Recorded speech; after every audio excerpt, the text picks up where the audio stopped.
안녕하세요, 선생님. 선생님께서는 SGLT2 억제제에 대해 얼마나 알고 계신가요? 최근 SGLT2 억제제의 심혈관계 혜택이 입증되면서 국내외 가이드라인도 이를 반영하고 있죠. 호주 멜버른 모나시 의대의 멀린 토마스 교수님은 당뇨병 분야의 세계적인 석학이신데요.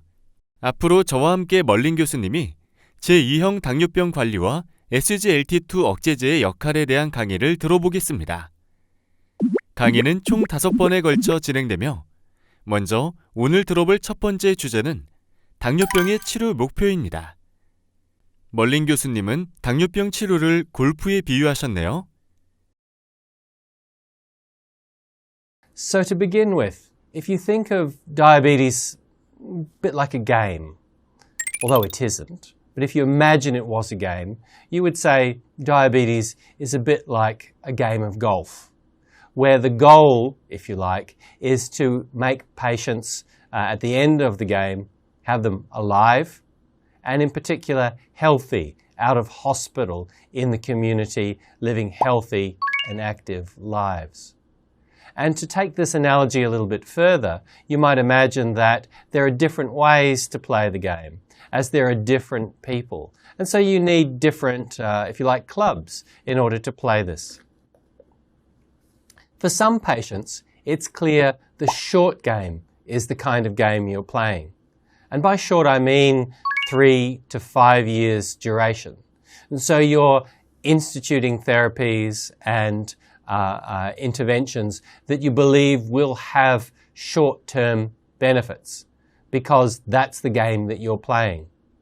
And these are patients essentially who have got cardiovascular disease, who have got heart failure, who have got chronic kidney disease, as these are the patients whose life expectancies are sadly shortened by their type 2 diabetes. These are the kind of patients who end up being in hospital or being sick for long periods of time, and in whom illness costs them not only days of their lives, but also quality of life as well. And having a target of a short game in these patients is quite critical. Having a goal of being healthy and alive is so much more important here, because these are the patients who have major vascular outcomes. 당뇨병 환자가 심혈관 질환이나 만성 신장 질환 등을 동반했다면 생존을 위한 치료 방법을 찾는 것이 중요하겠네요. So, here we play the game. Diabetes plus cardiac disease, diabetes plus heart failure, diabetes plus chronic kidney disease signals to you that you're playing a short game. You're prioritizing interventions that have outcomes within 3 to 5 years that are positive. Not long-term benefits, but short-term benefits, because that's what you need to do when patients are at high risk. There are many other patients that you play a different game, and we'll talk about that a little bit later in this presentation. But for those with cardiac disease, heart failure, chronic kidney disease, the priority is finding an intervention. 교수님이 말씀하시는 숏게임, 그 근거를 가이드라인에서도 찾을 수 있나요? And on the basis of this evidence, the strong evidence in cardiac outcome trials, the recent ADA ESD guidelines have provided a rationale for managing, if you like, the short game. Who needs to prioritize the short game? So what they say is, first of all, obviously you put everyone on metformin to begin with, and you do lifestyle change. That goes without saying. But after that, you decide whether you're playing a short game or a long game. If you're playing a short game, those with established cardiac disease, those with heart failure, those with chronic kidney disease, then you're saying we need to prioritize agents that in the short term have demonstrated improvements in outcome. Not just improvements in glucose. Glucose control is not enough, but by using an agent that improves outcomes. So in the red, if cardiovascular disease predominance, treat with either a GLP-1 or an SGLT2 with proven cardiovascular benefit.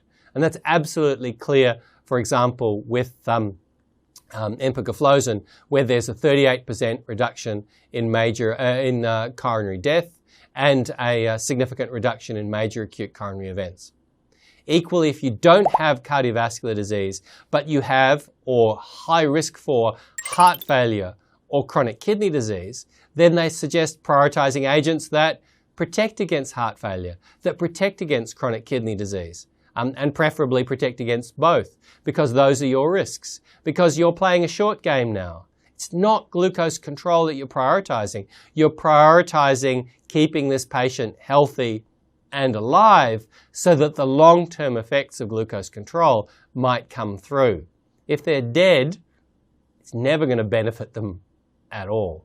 So the guidelines now give you a paradigm for managing in the short term.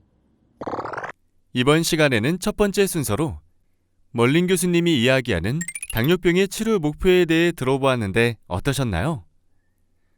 저는 숏게임에서는 혈당 관리보다 환자를 건강하게 생존하도록 하는 것이 우선이라는 말씀이 참 인상 깊네요. 다음 시간에는 심혈관 질환을 동반한 당뇨병 환자의 치료를 주제로 찾아오겠습니다. 다음 시간까지 편안한 하루 되세요. 경청해 주셔서 감사합니다.